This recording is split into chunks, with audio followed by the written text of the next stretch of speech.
So let's go ahead and get into this thing, man. So again, we got B-Boy Panic here, Chandler AZ representative. How did you first get into the elements and why breaking?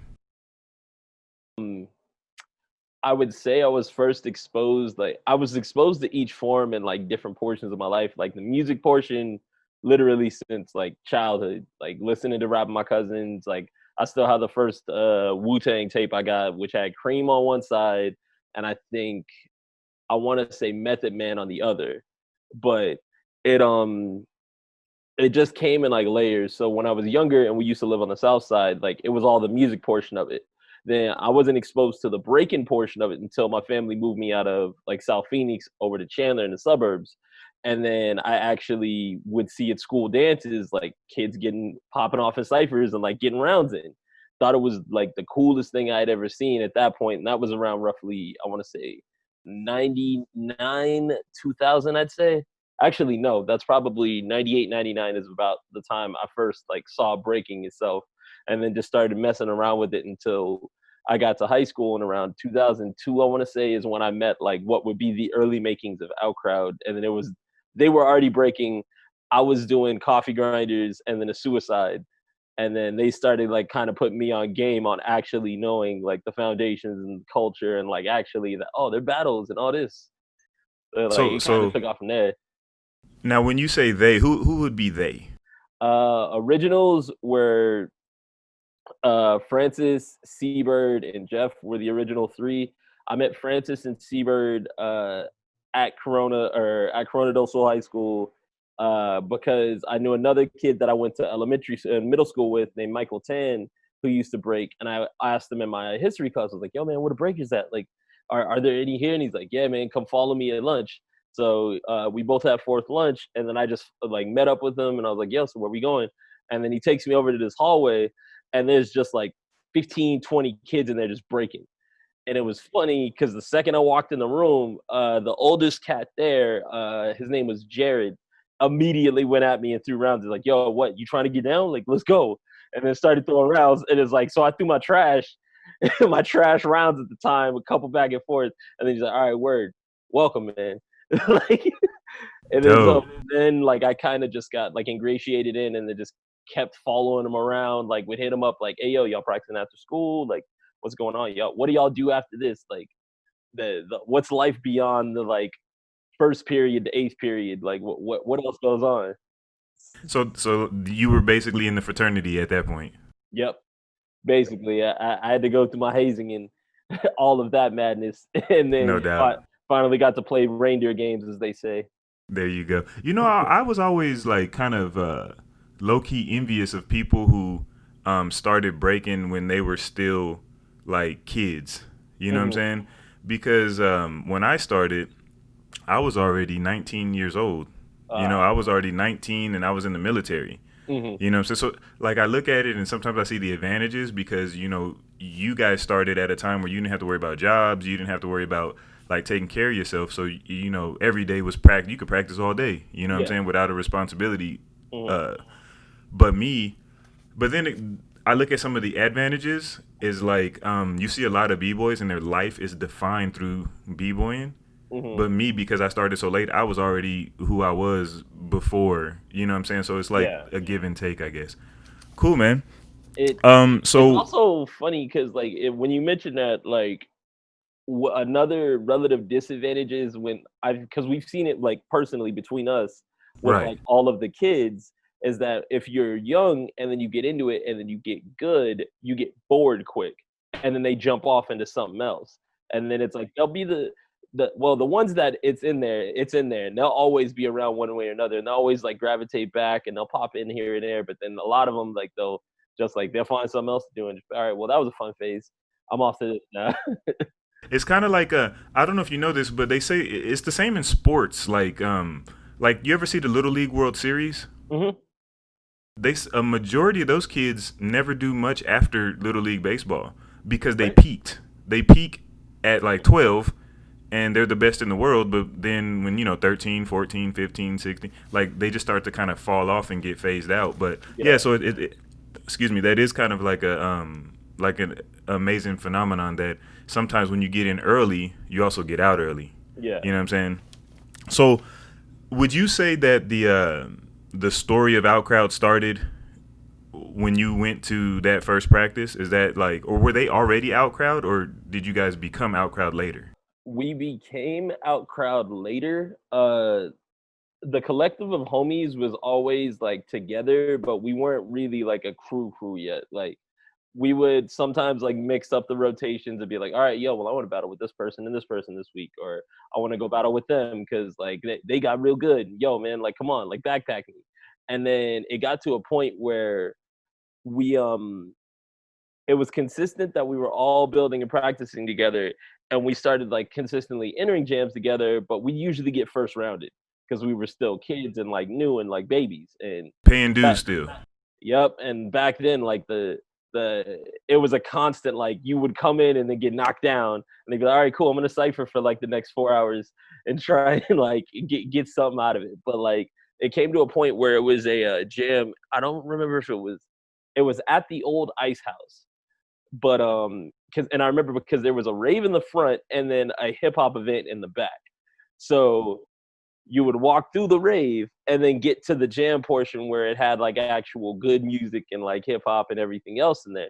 So Francis, Jeff, and Christian Seabird entered uh, that jam together, and they were trying to figure out a name. And then Jeff just kind of went like, "Hey, yo, remember that like that stupid movie, The In Crowd?" They're like, yeah, I hate that movie, man. It's dumb as hell. And it's like, well, why don't we enter as the Outcrowd? I was like, and then I looked at her, I was like, you sure? And he's like, yeah, well, we're the Outcrowd because we're the misfits. We're the outsiders, man. We the Outcrowd, man. And I was like, okay. So then they enter, and then they make it up to like, they made it out of prelims, out of top 16, up to top 8. And then from there, it was like, all right, we sticking with this. This is the one. There you go. The name did it for us, right? Yep, That's funny. that was the point where it solidified it, and then everybody else, like it started with those original three. Then I was the fourth one in that got battled in by those three, and then it went from there to our homie Krishan, and then Snow, and then our homie Sticky, and then like so on and so forth, and the generations out to where there's like there's still about 8 or 9 actives, but probably like 16, 18 of us in total. Wow. I ain't even know that, and I've known you for years. 16 to 18. That's crazy. Yeah. So like what would you say were some of those the early stages that you had to break through? I know you just mentioned like once you became Outcrowd, that's when it was like, all right, we're no longer getting first rounded. Who were like some of the early rivals, and you were like, man, we got to beat these guys, we got to go through these guys to get to where we want to be?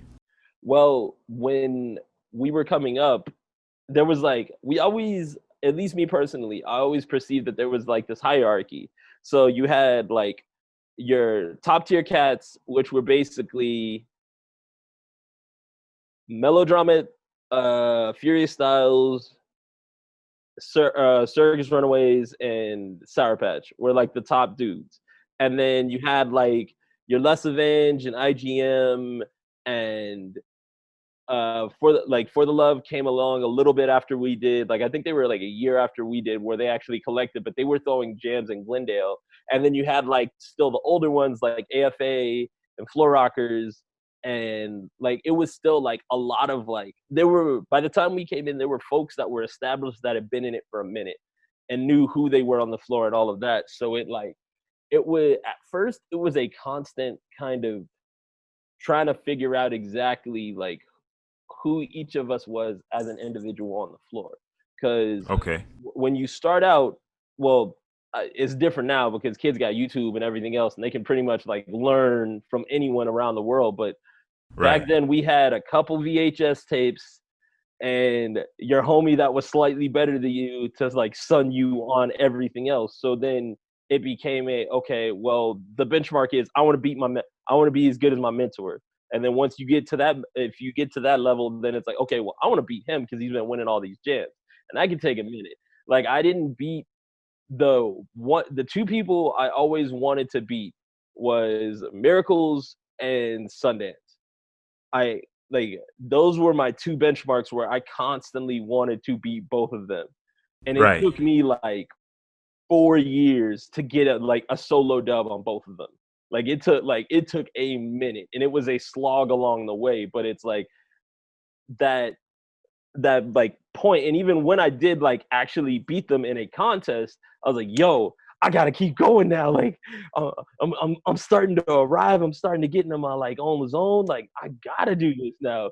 And so it's like it's kind of just a, at least for me, it was constantly trying to just like trust that I would figure out who I was going to be within it. Because if I showed you old footage, you would see that like my top rock was me trying to mimic Francis, which Francis was trying to mimic Dunok. And so it was like this whole thing of like, I was trying to shadow him, who was trying to shadow Dunok. It was just this. And then it became out of that, like, oh, well, actually, I like kind of doing this. And like, my upbringing isn't Filipino. My upbringing is Black. And my upbringing is party dances. And my upbringing is this. So I need to utilize that within me, because that's me. Like that, why would I, if this has been my culture in my life, why would I turn away from that? Wait. So panic. Yeah. You trying to tell me you were trying to imitate a non-black person who was imitating somebody else in a black dance? Yes. It's all good, man. Hey, you know, we have to get our influences from somewhere. And you know, shout out to Francis, because he is a dope top rocker. Like Francis to me is one of those kind of dudes where like I always tell people, like, in my opinion, top rock is it's like your opening statement, right? Mm-hmm. Because if you're dope at top rock, you could realistically do your top rock, not get back on the floor, and people just assume that you were dope, right? And I mean, he's good in everything, but I'm just saying, like, if you have a dope top rock, people assume you top tier. Versus if you have a whack top rock and you know how to do everything else top notch, people just gonna assume you're whack. Yeah, exactly. And it's like, remember, I won't name names, but remember when we would watch certain people's rounds and then we just stare at them as they top, like, come on, man, just get to it. Like, just like, you like, don't fake it, man. Don't fake it. Just like, give me the meat and potatoes, cross step, hit the floor. That's what we here for. That's what we here for. Not everybody can dance, and like, that's not a drag. Like, the things they excel in, I don't necessarily excel in, but I know where I am. So no doubt. So we're gonna fast forward a little bit, and then your crew hears about this thing called the NBL. Yeah. And this dude Chris is asking people to join. What was you guys' first thoughts when you were like, wait, a league for breaking? I'm confused. So like, what was the vibes? The initial reaction, well, because we weren't ostensibly winning a ton of jams at the time, it was because the concept was pitched of, okay, you have dues that you pay into, and then you have a season, and then you have a championship. And then I remember the championship, like, dollar amount I think you put out at the time was like unheard of as far as like breaking jams, because we were used to like, what is it, like 5v5 jams paying out $100 or like something around that, and then so it's like, I think you came along and like I want to say it was either 2,000 or 3,000 was like the end total for a 3-on-3, and that in general just like blew all of our minds. Like, yo, that's the most money we've seen. That's not like a freestyle session or something. Like, this is real. But it like also it just like, me coming from team sports, I understood the concept of like, okay, you go here, we got this, we battle 2 people that day, and then that's that, and then we go do anything else. So I understood it. I had to more or less kind of like re-pitch and or kind of reinstitute it back to everyone else. Like, okay, well, we do this. We just set it was set your 3 with 1 sub, so it's 4. And then you just kind of rotate with that. And then I think that's how we figured out that instead of doing a Outcrowd 1 and Outcrowd 2, which was most of jams, we did Outcrowd and then Vibes Crew, which Vibes Crew was Jimmy's crew before he got put down as Outcrowd. But the ironic thing was, like half of Outcrowd was in Vibes Crew anyway. So it was like Oh, okay. it basically was like it's like a second family. No doubt. So, do you remember how you guys did that first year? We lost in semis to FSC, but we also were the only ones that beat FSC that year because they almost went like an undefeated skunk season, and we beat them with me beating out Odin in a tiebreaker. That's one of my favorite memories, just because I remember being dog tired, just throwing everything out in that round. Right. Okay, so then fast forward a little bit, Mm-hmm. and Outcrowd is doing Underdog Top Dog. Yeah, was this? That's like we're talking like what 2 years later, maybe 3 years later. Yeah, it's about 2009. Yeah. 2009. Outcrowd is the Underdog Top Dog representative. Now, was that jam held in Arizona, or did you guys travel to that jam? We went out to Cali for that jam, and actually, funny story with that. That was actually the second Underdog we did, because the first one we did, Max is cool people, but he is horrible at clock management when it comes to like jams. So I learned this the first one. He packed too much into a specific time frame, and then, as you very well know, unless it's a venue or like somewhere where you own or your people's own, they want you out by a specific time. So that clock starts running, you have to start scrambling and speeding stuff up. So rounds where it's like, oh, this final's supposed to be like 10 rounds, it's about to be one aside. Like, we got to get through it. So that first one, we won our battle, and then we're waiting to like go through the, like, we were hype, we're going through the thing, and then it's like, okay, we have to come back again for another battle like 2 months later, because he's gonna do a part 2 to finish the Underdog stream and do another jam. And we're like, okay. So we come back for the part 2. We lost to a kind of super crew from the like East Coast, Midwest. Like, Jimmy knew a few of the heads. So we were bummed about that, but then Max did it again and asked us if we wanted to be part of it for that last one he did. And we're like, yeah, sure, we'll do that. Granted, that time we were kind of the jerks and formed a faux super crew, because then the only actual Outcrowd members were me and Jeff. And then we had Reflex, which at the time I think we were trying to like bring him over to the dark side, but he was UDI. And UDI was like kind of like the sister crew / second family. So we were trying to, but not trying to. Like, it was like a whole like, all right, we gonna respect the space, but just know, you ever want to get down, you know what it is. You ever looking for a new home? And then we had Harold and Gizmo, and then Gizmo was always OC extended fam, just because Gizmo was around us since we were kids. And then Harold, once he started like coming back, started like training with us all constantly, and we basically made the Arizona East Side squad. And we're like, we gonna make this and then go try and get this dub. It was like we basically went into it with the mindset of, I'm tired of California coming over here and thinking that we soft and like taking our money from our jams. Like, let's go over there. Let's go over there and do that to them. So we rolled up and then handled business, and I couldn't have been prouder. Like, I couldn't have been prouder at that moment.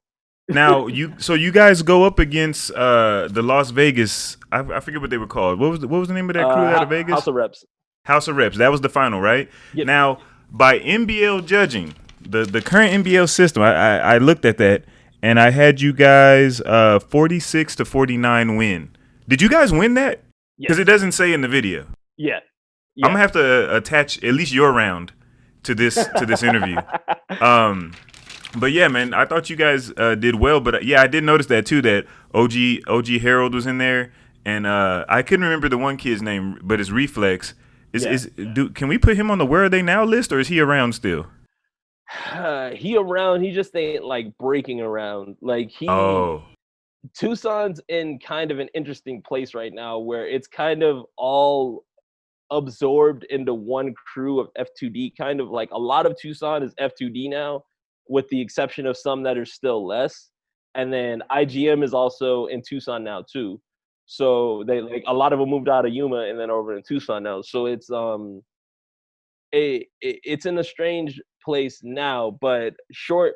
I've seen him practice, but he's not in it like he used to. Like he's off doing like other stuff, which life kind of happened to everybody. Right. So then we're gonna advance a couple more years. Right? Season 5 NBL. Yeah. Outcrowd wins state championship. Outcrowd is the Arizona representative. Yeah. For the NBL. Tell us about that experience.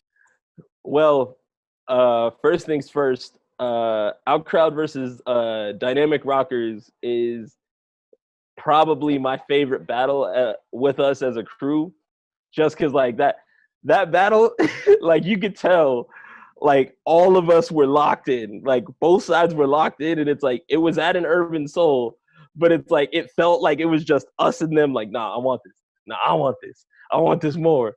It's like it's still one of my like I love to go back and watch that battle and just like see the energy and like how hype and how dope that battle was.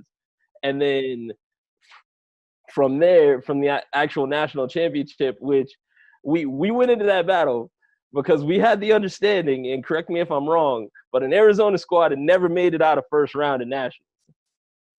The only one that advanced, that was the year that it was Thesis, Nate, yeah, Thesis, Nate, and I think what's his name, Bison, or something like that. Bison or Ozo, I think it was. Yeah, Bison. I think it was Bison. Thesis, Nate, and Bison made it to the final and lost to the Washington guys. Yeah, that one. Yeah, but that was also when the NBL had 4 states. Yeah. So yeah, you guys had to go through a little bit more of a test. Shout out to them, but your bracket was a little bit had more depth to it. Yeah, like we had New Mex first round, and like we basically went into that battle like, okay, we got to win this. Like, well, we need to make it out of first. We're not gonna get 8th seeded and on home court. Like we ain't getting 8th seeded on home court. Like this is ours. Like we can take this. And then we got through that, and it was like a weight had been lifted off of that. And then we got to us versus United, and it ended in a tie. And a little bit of controversy there. It was a little bit of controversy, but go ahead. It ended in a tie. And then I'm like, okay, word. Well, we didn't really pick. It was me, Jeff, and Phil. And we didn't pick who was going to take what because we had 2. You gave us 2 rounds as opposed to like 1. So we're like, okay, well, whoever's feeling it, like just take it. So then Phil takes the first one. And then I hear, actually, Phil takes the first one. And then I look at Jeff and I'm like, Jeff, you want it? And then Jeff hesitates for a second. I'm like, I'm going to take it. And then so as I slid out, Cree. Wait, stop right there. Stop right there. Not to cut you off. Shout out to Jeff. That was the best hesitation decision you ever made. Because I watched that video. A couple hours ago, and I'll tell you what I thought. But go ahead. My bad. No, you good. So as I slide out, the record changed, and it was that Z-Trip Drums of Fire record. And then that was one of my favorite songs. So literally, I slid out, and another thing you didn't know, I actually had a fractured wrist that whole national. So if you look at my right hand, it had a little brace on it, but I was just going off adrenaline and trying to throw stuff with it. So I did this old move I still kind of do where it's like a sweep out and then push up with this hand, catch it with an air chain, this hand. Well, I caught it low and was about to lean forward, but instead of falling out of it, I basically just kicked a half halo up to my head and stood up. And then from there, you see me go, all right, that's it then. And it's like, song cuts in, and then I just pretty much blacked out. Like, I just literally just kept interpreting the music as best I could and just like going off. Yeah, man. It's funny because like it's funny like the younger generation of the crew now, like they look back at them, they're like, yo, that round was crazy. And I'm like, dog, like I threw that round out and I was like, I don't care if we lost. I did this. I had my stat moment in nationals. I'm good. And then I see it was one that way, and then two us. And I was like, yo, we going to the finals. No doubt, because like I said, I watched that video today, as a matter of fact, and this is how I called it. So the Texas crew comes out, United comes out, they win the first round, 10-9. They win the second round, 10-9. Then I believe you win third. I think that was you that went third, right? Yeah. And but before you went, no, my bad, it's Jeff. Jeff went third. Yeah. Jeff went third, but I was like, in my mind, I was like, well, the battle's over. How did they get to the final? But when Texas comes out, they throw a routine, and it's not together. Then, I remember that. When what's the brother's name? I forget his name. The power guy from United. Charles. Yeah, when Charles throws his round, he messes it up. It's not clean, and I mean, he's dope, but on this one round, it was not there. And then Jeff came out and just did his thing. Yeah, he did his thing. And now Jeff, to me, is a person who, like, he's dope, but I think that he never sells his dopeness. He's like so humble in his dopeness that he'll just do something dope and just be like, okay, like, you know what I'm saying? But this time he was like feeling it. You know what I'm saying? I guess I don't know if it was because it was nationals and Arizona had been made it so far and so on and so forth, but he was feeling it, and it was the energy of how he presented it that he got the 10-8 round. Yeah. And that's what made it, in my mind, a tie. And then we get to the tiebreaker. They beat you guys again in the first round, and you only had 2 rounds. But the way you took on that round, the way you like meshed with the music and your energy, it was like, there you go. They won the first one. I gave you the second one, but then with the way you did the second one, it had to go your way because there was no more ties. You can't tie twice. Yeah. So the way you did that, man, props to you, man. Shout out to you. That was dope. That was an NBL moment right there. I appreciate for sure. it, man. It's one of those, like, even when I'll have more, like, I have a couple grays in the beard now, but when I have more a lot later, I'll still look back and be like, yo, man, that was one of those moments. That was it. And with Jeff, it's funny you say that because he has like this weird like snap switch where he'll sense blood in the water, especially if it's like a final or it's something where like he sees the W in grass, because he did it at Underdog. He did it. That's why we went first, because like we're standing there and the music starts playing, and then Jeff's standing there pacing like a shark and staring at all of them in the eye, and none of them are making eye contact, and he's like, and then he just yells at us, they're scared, and then runs right. Immediately goes off. And he did the same thing at another Tucson jam where he just like, he sat there and then just knew when to turn it up. And it's like, Jeff's he's that quiet assassin, man. He's that quiet, just like comes in and then just gets you. So, pivoting into the DJing. Yeah. So, I had always wanted to DJ since I was a kid, but it's expensive. It's time consuming. It's just like, it's a lot. And especially as a kid, like most parents don't really know if their child's going to stick with something. Like my parents, I played drums at one point. I played piano. I played saxophone. Like I did all this stuff. And then eventually we're kind of just like, man, I don't want to do that no more. I want to go do this. Like breaking was the only thing that stuck with me, and they weren't sure if DJing would stick. So they didn't really, but throughout it, I was always collecting music. Like I always, like we were coming up in the heyday of Napster and pirating and everything else. So the ability to collect music on a grand scale became a lot easier for a lot cheaper, because then I don't have to go into Best Buy and like look for what records have dropped. I can just like, oh, word, got all of it, boom. So I had allegedly we were pirating. Allegedly. Allegedly. Or the legal term, file sharing. Yeah, there you go. But so basically I at one point had amassed probably about 6 or 7, like about 6 gigs worth of music, which at the time was a ton of music, because you didn't really have like huge external hard drives and everything else. Like it was just like I had it spread across 2 external hard drives that were 3 gigs a piece. and then more or less was taking music off those and then putting it on the CDs to back those up.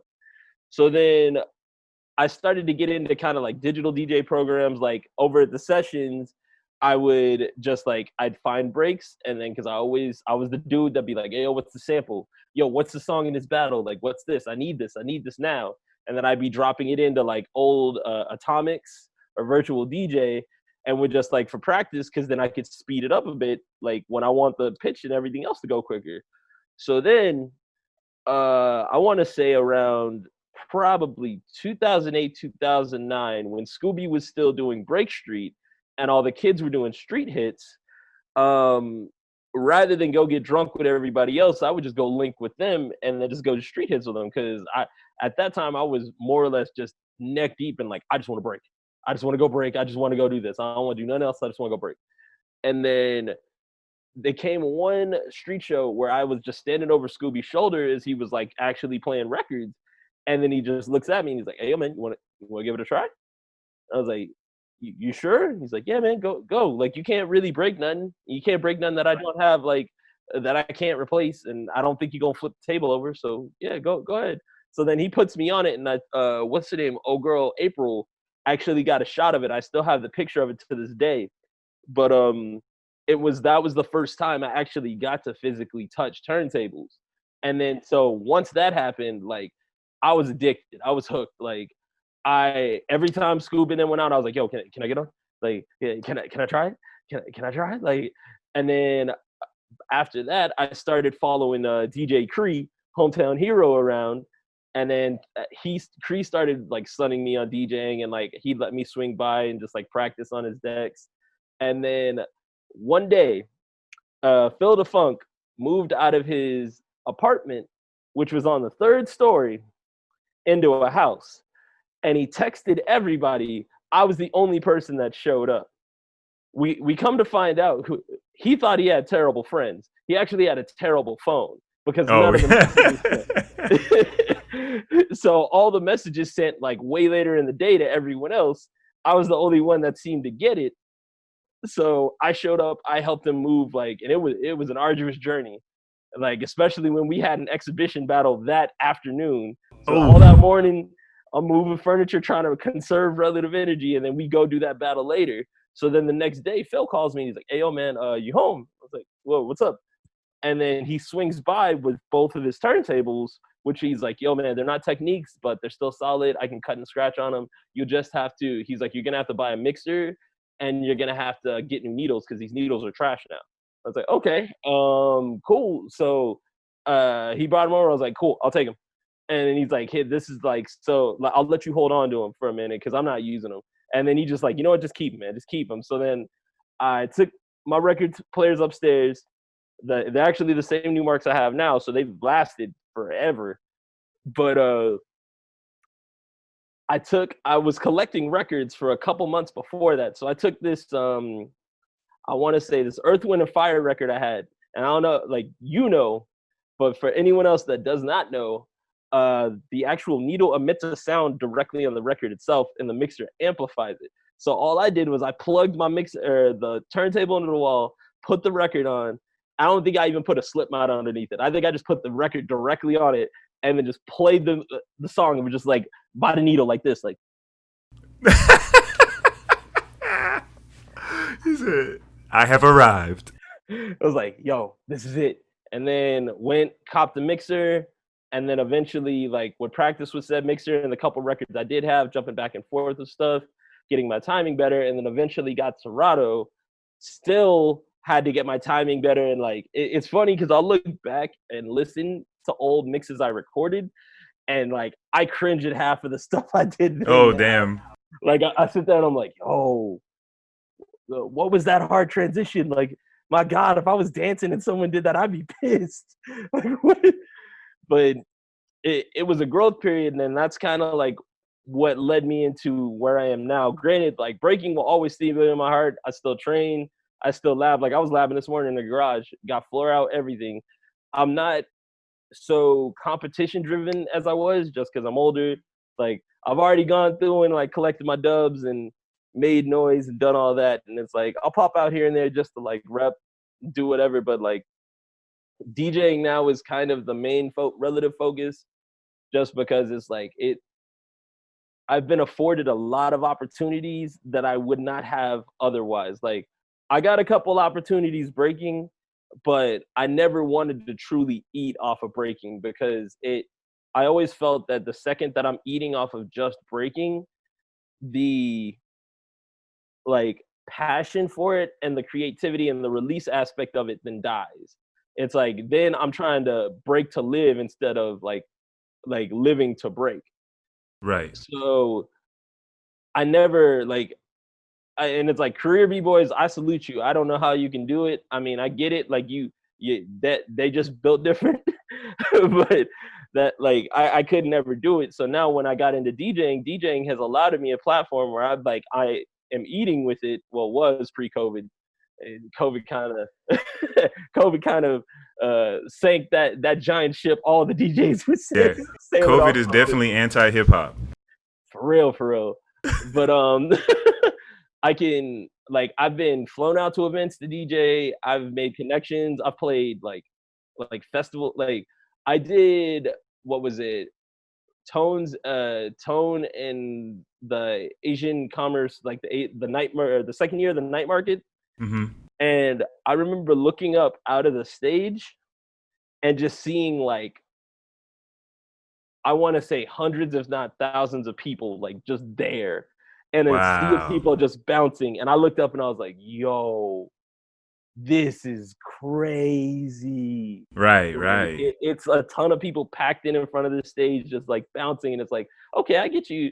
I kind of understand those festival dudes that like, you know, just like have CDJs and then play like a looped song for 20 minutes and jump up and down and go like this. Like, I kind of get y'all, because y'all hype. Y'all like, yo, man, look at all this attention I'm getting. It's great. Right. But it just, to circle back, like it's a greater opportunity, and it's just another means of expression. And I'm still like able to be active in the culture. I get to play music I like. Right.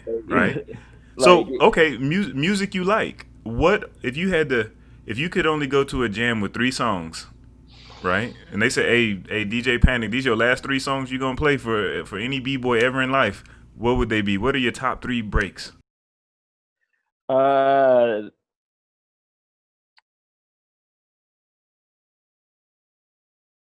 It's Just Begun, but the extended one, just because that 12, it has that break extended a lot longer, where it's just those drums.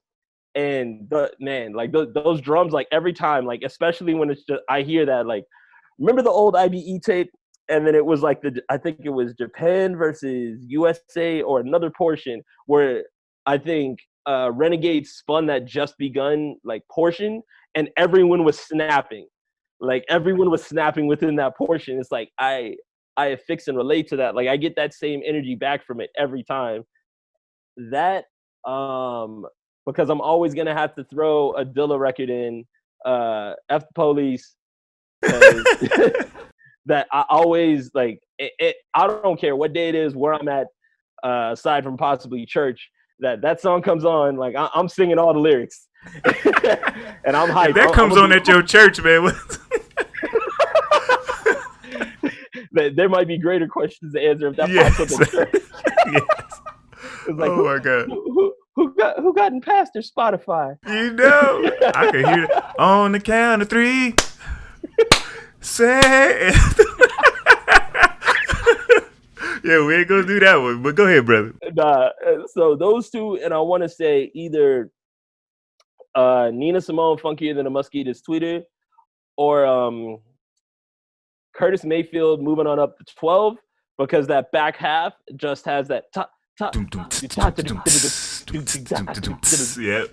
Like those I can, for myself, play at almost any given moment and instantly just like, all right, like if you haven't been to a couple jams when I've done it, but like there's been at least 2 where I'll be judging, and then if it's a break I like, and then they standing there doing a Mexican standoff, I'll just jump out and do a round and be like, y'all wasting good music.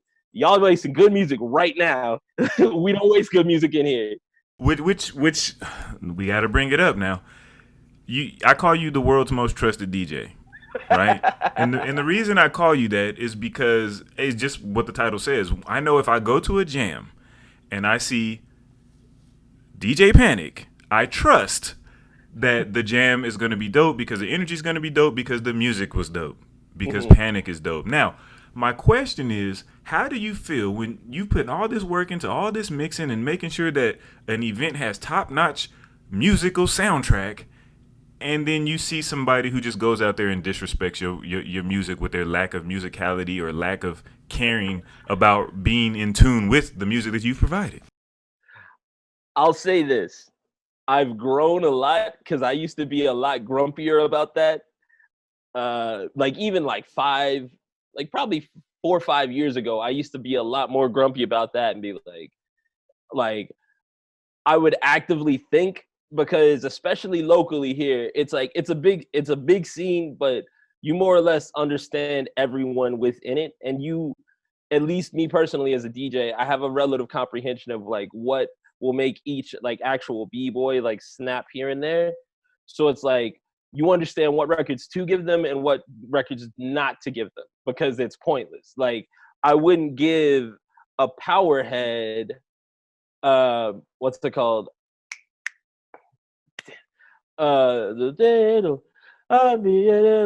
yeah, I know you're talking about. Okawase. Oh yeah, Okawase. I would not give. I would not give a power head that, because they ain't gonna rock that.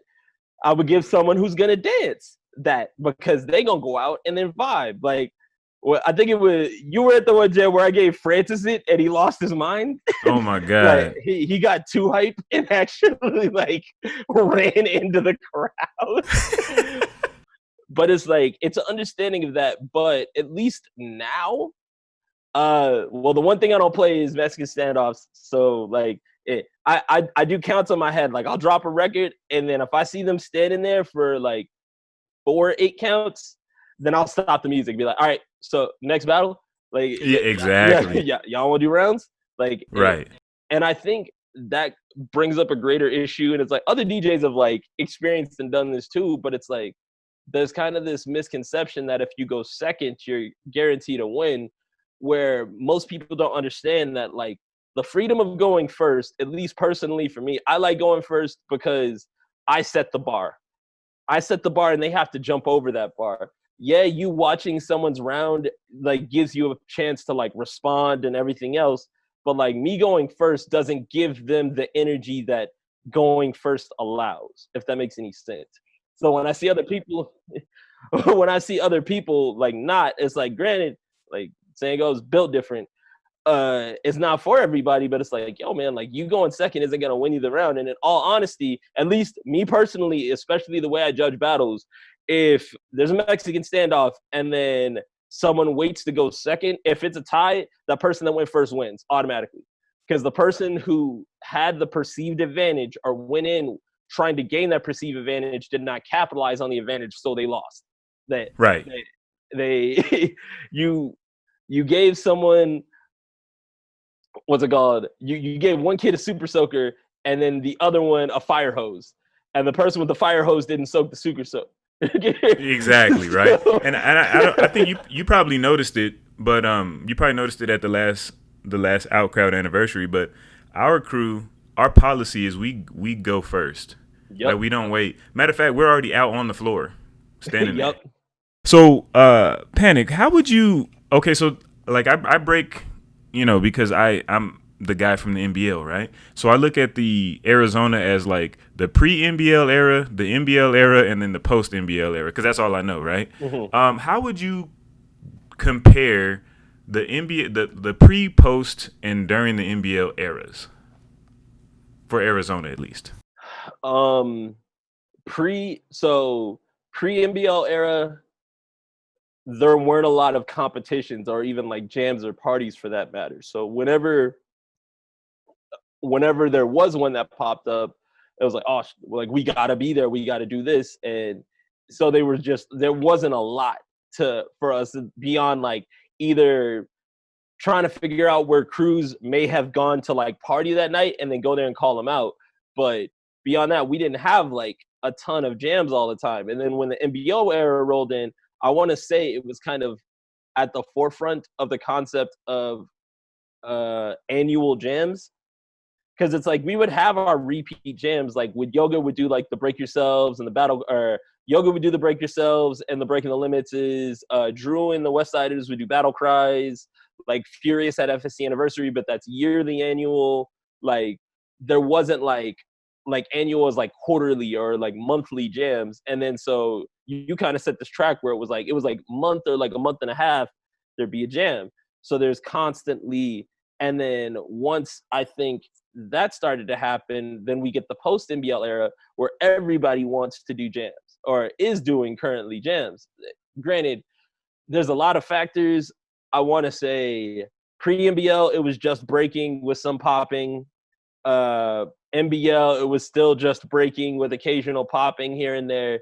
And then post-NBL, you have all of the other like actual dance forms starting to get notoriety and traction in their own actual kind of shine. So with that, it's a lot more events as a whole within like kind of like street dance culture and like club dance culture. Like it's a lot more of those events. I would say there's less breaking events now, like post NBL era, just because it's like, if you think about it, it's like, unless I'm doing one or Furious throws one or what's it called? Products of Infamy throws like their jam. And then Students has their, well, For the Love Students has like their set. And then Tucson Hip Hop Festival, like you don't necessarily have like straight breaking jams anymore now. Like you do, but you don't. And I think that's also because we don't have a ton of crews now. Like before NBL, what we had 2 conferences with a minimum 8 crews in each. It was 2 of 6, so we had 12 crews. Okay, 12 crews a year, and I think we cut it at that. I don't think that was all. It was like the first 12 first served. It was the first 12 first served for that first year, and like I want to say that 05-06 year, that like that was 12, and then I think it got bumped up to like 16. Okay. The year later, because I remember like at that point, like we had like Mesa had multiple crews in it. Yeah. Gilbert had multiple crews out of it. Like the West Side had like tons of crews coming out of it, and it's like, so then, but now I can name on probably 2 hands, maybe 2.5, like how many crews are active now, because it's like you have us, you have Furious, you have For the Love, you have F2D in Tucson, Less is here and there, but they're here and there. IGM, but Ham Hero's also making I think it's like Roxa Boxing, so he's making like a like Up Rock Rocking Crew. Pocket Change is still there, although they like have made some changes. I thought y'all retired Pocket Change. I'm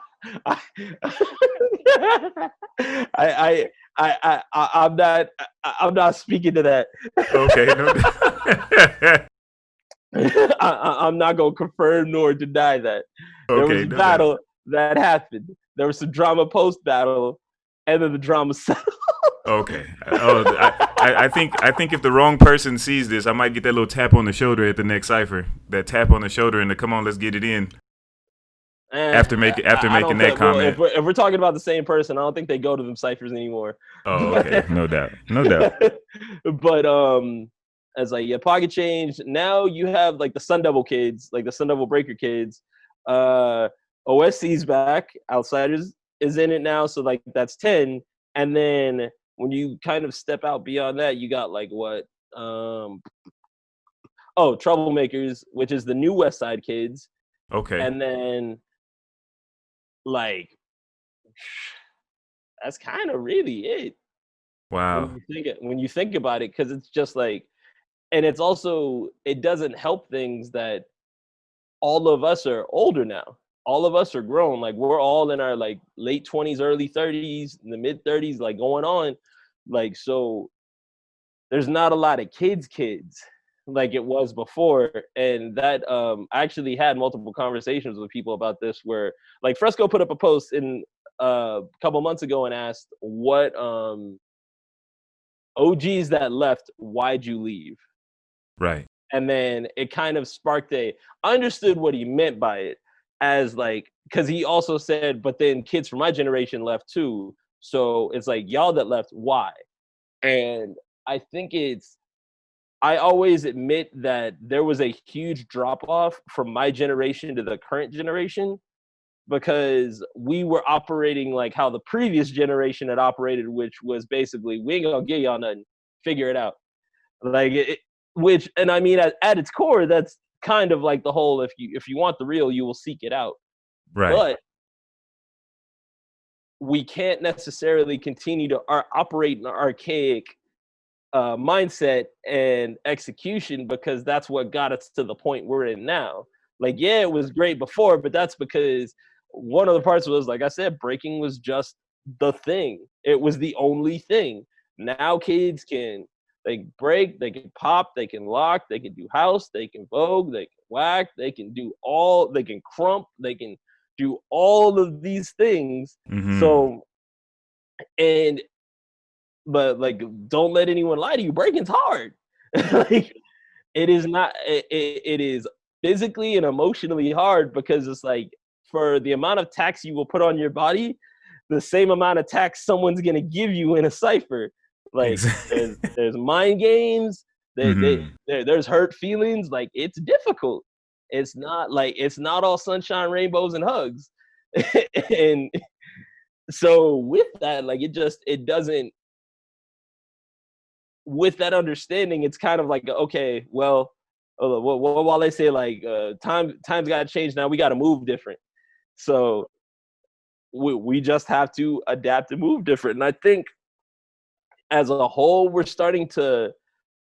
I will say this, skill level wise, everyone's crazy high now. Like, and that's because of the YouTube and everybody being able to learn and like exposed, and like, it just like, I will say the athletic and or kind of explosive aspect of it is just splot through the roof. I want the creative factor to come back to it though. Like, I want like how, like, you remember like just like a person looked like themselves, like that. You it's like I can't remember who said it, but they said, if I were to pull up a sheet and have your silhouette dance, would someone know who you are? And it's like, you could tell for the most part who all of us were. Like, we could guess, like, play that, who's that Pokemon? And then guess, like, it's like, oh, that's Miracles. Oh, that's Mr. Illskillz. Oh, that's Dopa. Oh, that's Mighty Mouse. Oh, that's Nate the Killer. Like, oh, like, we could tell by their movement, their mannerism, everything, that, like, this is that person. Right. Now, because everything's kind of molding into this one pot. Also, that you're not a B-boy phase kind of messed stuff up, but that's another story entirely. So, like, I know that a lot of these DJs, these like top tier DJs and stuff in breaking, they're creating their own breaks now. Like, they're making original music or whatever. Do you do any of that? And how do you feel about that? I have not yet. I've been trying to, like, Snow makes beats. So, like, I've been having people around me slowly but surely, like, kind of sun me on, like, trying to create stuff. And with me, like, actually playing instruments from when I was a kid, it makes me wish I didn't stop. So this would be easier. But it's something I want to eventually do. As far as my feelings on it, I think it's necessary. And, like, I'll say, like, it's like anything. There's dope stuff and then there's whack stuff. Like, and the whack stuff, it may not necessarily be for me. It might be for that one dude that wants to do 80 hand hops in a round, and then that's his round. Like, that's for them. And it's like, but I also see this funny movement now where, because there was a time where when, what's it called, you were gone, that I got flack and I got hated on for playing old breaks still, and like playing like old like funky breaks, and then like I got like a whole like, whoa, why don't you start making stuff, or like, well, why don't you do this, do that? And it's like, well, I mean, I keep digging for stuff, like I keep finding newer stuff to play, or like ideas with different songs and stuff. Right. But as far as like this is indicative of my era. I'm constantly wanting to share my era and share like that energy, because if all we have is a pre-programmed loop, you're gonna move a specific way to a pre-programmed loop. Like Right. no, a lot of people don't realize like the timing with old drummers, like on those James Brown records, like they were not at a specific pace. They were on their own natural clock. So it did not follow that. Like whenever I try and cut like old records and blend them, like I'll have to sit there and bend it a little bit to keep it in line, because it'll tell you that it's like what, like 115, 121 BPM, and that mess will jump up to 135 out of nowhere, because dude will like either drop his drumstick or something or have a stumble, but it'll still be within the rhythm because the drummer's the metronome of the song. So the band works around the drummer. Right. When you have a pre-programmed loop, it's just literally pop, pop, pop, pop, pop, pop, pop, pop, pop, pop. And granted, like I honestly think like Lean Rock's done a great job at it, Flag's done a great job at it, like wow, Bless has done a great job. They've all done great jobs at it. I think the problem was that a lot of people are complaining at is because they're kind of the Illuminati or the top tier, they're going to get booked and flown everywhere because everyone wants to hear those songs that they hear on their SoundClouds that they've been practicing to. So all the clips that come out in turn have all the same music that's being recirculating. Granted, those dudes all do a good job. Like I think it was, I want to say a massive, one or two Massive Monkey anniversaries ago, Lean decided to do nothing but hip hop from top 8 on. Like Lean played nothing but straight hip hop from top 8 on. And I was like, yo, thank you. Like, I salute you, brother. Like, thank you for that. Like, cause it's like, you don't really see that. And but it's like a lot of those big name DJs, they're trying to push it in another way while still trying to actually grow. And also you can tell which ones are that, because there's hundreds and hundreds of people that are like making music, but you can tell the ones that are musicians or have a more musical incline that aren't just sitting there just typing up a pattern and just like doing like this, that are actually drumming out and like trying to figure out that. Because the ones that are musicians have like a specific flavor that like you can't put your finger on, but you know like it's the real and it's good. Right. Yeah, and the 3 that you mentioned also have deep backgrounds in playing funk breaks before they started making original content. You know what I'm saying? They were dope at playing like, you know, old funk tracks that you ain't never heard of. Like, you know, Lean Rock built himself on a couple tracks that you're like, oh snap, and then you find you're like, oh, this is the one he used to make that. You know, and then he started to do the original joints. But word, man. I mean, well, if you think about it, it's like how like Dilla started jumping into, I don't know if you've ever seen that breakdown that Ninth did with the Duckworth beat, where he like maybe Ninth did like a breakdown, because Duckworth has 3 portions. It has that beginning part, that middle one, and then that other one, and he broke down each of the samples. The middle one, that's the that has like the vocals as the actual the focal point of it, is he described it as like, he was saying basically like when everybody else was chopping soul samples, Dilla and Madlib were going to Europe and getting what was called prog rock, and like prog rock in Brazilian like sounds and samples, in order to utilize that within it, and completely change like the chops and the sounds and everything else for it. So it kind of, when you think about it, Lean was already on that curve when he was like, all those records where it's like, yo, this funk record's nasty. Where did you find this? And it's like some like weird like Ukrainian song that like you can't read it. And Google Translate like changes it into something that's not. That's cool, man. So do you run in any of those circles? Like, do you know these guys as far as like now that you're mostly DJing? I've got to know Fleg a bit. Fleg's mad cool. I've never really got to interact with what's it called, Bless, too much. Like I met Bless here and there, but I like Fleg will comment on my stuff, or like I'll ask him for advice or stuff. Urban Arana, like I'll constantly hit him up and ask him about stuff, because also I mean Soul Rain, which is crazy dope, homie. He like those are the ones I can reach out to. Lean here and there, like. So now we spoke about it a little bit off camera, but earlier when I was telling you that the last competition I did was, I think it was 2010 Sumo 2. Yeah. And then the first competition I did was 2000, was it 18 now? Was it 18 or 19? I think it was 2018. Yeah, no, 2019. Oh, Outcrowd anniversary. Was it at Jukebox or was it at Z-Room? Because Z-Room's the one you went to before. Right. No, it was Jukebox. Okay, yeah. So that was 19. That was last year. Now, let's talk about those two jams. Now, Sumo, we'll start with Sumo. Sumo is like a celebration of a life, correct? Yeah. Sumo's jam basically was based off of we had a friend that had passed away due to suicide almost, damn, it's been that long. Like it's over a decade now. And so we wanted to, because none of us could really afford, because his family lived in Seattle, to get out to the funeral. Jimmy came up with the idea because at the end of the day, Sumo was like one of Jimmy's best friends. And he never battled in, but he was always like Outcrowd. Like we always considered him family.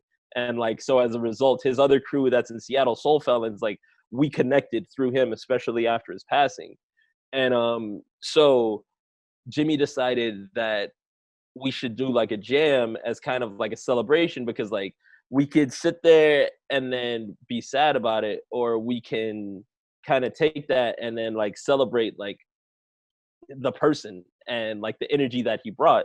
So Sumo's jam started out as that, and then Jimmy had also started a granted life happened, so it's been difficult to keep up with it the past couple of years, but he had started a scholarship the first couple of years of it, where he would give to like specific b-boys like a scholarship for school. And it was like, I think the first couple, it was like 1,000, which he raised like a solid amount of money for it, but it was like, it was a good cause.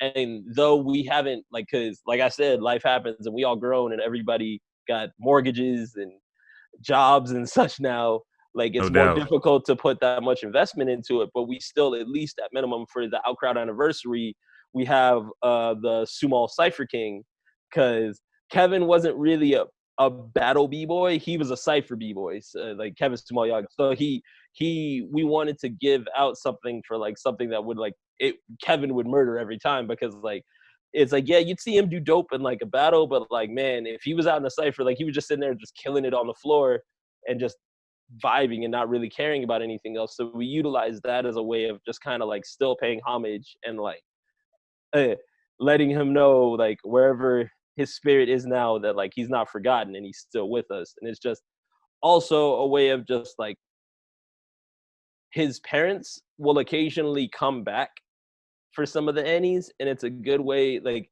they're always crazy appreciative that we haven't forgotten about their son, or that it's just like to reinforce that like he was loved, like he had a very large family, it was just unfortunate circumstance. So we just try and keep that going so that we keep them with us. There you go, man. That's dope. And then you have the Outcrowd anniversary, which is now a staple element, not a staple element, a staple event in Arizona. Like you got the state looking forward to it. It's kind of weird, man. Like I'm not gonna front. It's wait, weird. And before you get into it, no shout out to COVID, because I was ready for this year's version of the Outcrowd anniversary, trained up for it, ready to rock, and yeah. COVID just derailed it, man. Like this year we were more or less like, because Jeff's bachelor party was 2 or 3 weeks before it, and we were in Vegas, and as like we were in Vegas the weekend that COVID completely went, like just took over and like started to explode here really badly, to the point where the weekend we were in Vegas, all of the big clubs closed. Oh, wow. All the big clubs closed. Fremont downtown stayed open because they didn't care. So that's where we went. But all the huge clubs closed, which, I mean, it was a blessing in disguise. So then we didn't have to spend all this money on a table at a club where, like, I'm going to be like this the whole time. Like, we could just go to a couple bars and, like, drink and, like, how we normally did. But as we're coming back, I was sitting there and I was joking because I was like, originally the Annie was supposed to be the following weekend, but it was canceled because, or it was pushed back because it was Jeff's wedding. And then I was joking like, man, I'd be sweating right now if it, like if it, like next week, like, do I still do it? Like this, and it's funny because like this year, I still put a down payment in on the venue for it, and I'll probably just do it there next. Well, I will do it there next year because I already put down on it. Right, But right. it like that happened, and then I was like, okay, well, we'll see how like everyone else in the culture. I was like, it's postponed. We'll see what happens. And then initially, I was gonna redo it with the hopes of making it a free jam, like I do with the homies at Churchill, and then just make it a free jam, 2-on-2 breaking jam, and a celebration. So where it's just like it's a free party, and then there's still a cash prize, there's still comp, there's still this, and we still get to celebrate as a crew. But that ain't gonna happen either. So Well, hopefully by, because it's March April timeframe, right? yeah. So hopefully by 21, you never know, you know. So, I'm hoping for it, but like you said, like it's kind of honestly, it's weird, man. It's weird that we're in that position now because I'll always say like you never perceive time until you look back at it, and it's like for me, it's like when I looked up and noticed that like we were at like year like 12 and 13 and 14, I was like, damn, like that's crazy. Like we made it that far, and then now that this year is supposed to be Sweet 16, next year's gonna be 17, and it's like we're the young guys are now the old guys.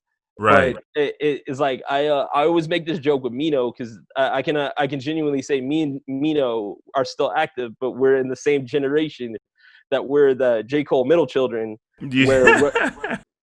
we're not like Sun Devil breakdance, but we're not like housing them. Like we're still in that middle where it's like we're not young, but we're not old. We're just kind of on that teeter of the old guys, but then all the young guys treat us like we're the old guys because Right. we're around so much. So it's like it's cool. Like it's very interesting that I mean, I'm happy that we made it this far. I pray that it's like years and years and years in the future and it's all self-sustaining and I'm just like sitting back and watching the current generation run it and I'm just the one that's in the background with a cup just like, yeah. Right, right. And people looking at you like, you used to break? Yeah, I helped start this crew. What you talking Yeah, about? like, what you talking about, man? Let me show you some footage. Pull out this the at the time the new digital phone and like Wakanda I know, right? and like No. but it it's cool and it's I guess it just goes to show that like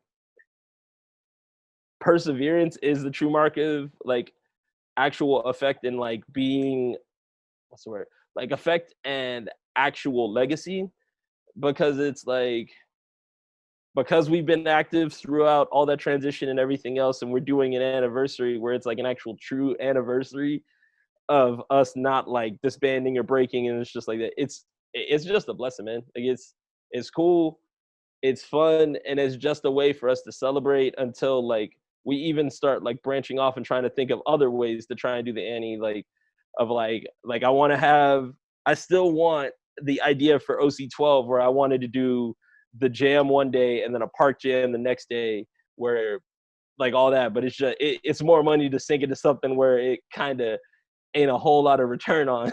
Right. But it's Yeah. hip hop. We make it work. There you go, man. And on that, man, I think that's a perfect place to conclude. I want to thank you, so much for coming out here and being on the NBL Beyond the League and all the support you've had for the league Yeah. in the past, and with the league coming back, hopefully next year once the world gets its acts together, we definitely gonna have you as like a consistent DJ, and get the young boys out there.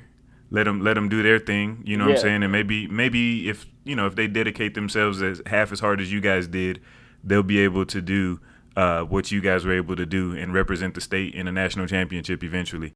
That Yeah. would be super dope. So, Panic, where if people want to find you, if people want to know more about you, where can they look you up? You can peep SoundCloud, soundcloud.com backslash DEE_JAY. Or actually, I don't think there's any underscores, just DJ P4N1C. And then Instagram, Sir_Panico. I have a Facebook page that's just DJ Panic. Like all those information constantly going up. the SoundCloud, I have constant mixes just posted up there, which was something wild. I actually was checking the numbers. I have one. It's actually my oldest mix, but it made like 200,000 listens, and Wow. it's crazy, man. Like, because I had a mix before that blow up, but before I got unlimited, I kept having to delete stuff. So then I had another one, and I made sure I left that one in. But that one, like, it gets probably daily, it's about 70 plays at minimum a day. And it's crazy to look at the analytic data and just see like, oh, this played in Russia and Korea and Wow. China and here. And it's like all these, and it's like, yo, man, I kind of want to just reach out to some of these people like, yo, man, thank you for listening to this. Like, this crazy. Yeah. Word, man. And that is how you show the humanity in the superhuman. We out.